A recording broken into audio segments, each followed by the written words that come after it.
So last month, my buddies and I decided to enter the annual neighborhood chili cook-off. You know, just a bunch of grown adults trying to outspice each other for bragging rights and a $50 Home Depot gift card. We had a group chat going, and everyone was tossing around their grandma's secret chili recipes, except for Todd, whose grandma was evidently a pioneer in the field of microwave burritos. Anyway, we finally settled on my Uncle Jerry's 3-alarm firehouse chili because it's the only recipe guaranteed to clear sinuses and burn a hole through any disposable bowl. The morning of the cook-off, things started off pretty normal. We gathered at Dave's house to prep the chili, and I noticed the kitchen was suspiciously well organized, which should have been my first red flag. Todd was in charge of spices and seasonings, which in hindsight is like letting a toddler run airport security.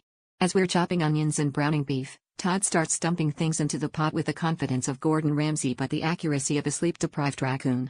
I caught a glimpse of him pouring something from a giant bag labeled sugar, but I figured, hey, maybe it's one of those new fusion chili trends, like sweet heat or diabetic dynamite. Fast forward to judging time, our chili looked amazing, but when the judges took a bite, their faces went through the 5 stages of confusion. First, surprise. Then, concern. Then, what I can only describe as existential dread, followed by a brief flash of joy, and finally, acceptance.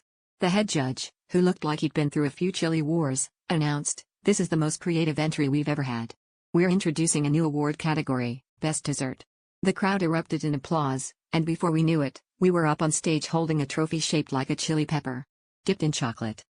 So now, thanks to Todd's innovative use of ingredients, we're the reigning champions of the first ever chili cakes category. We may not have won the Home Depot gift card, but we did get a year's supply of Splenda and a permanent spot at the dessert table.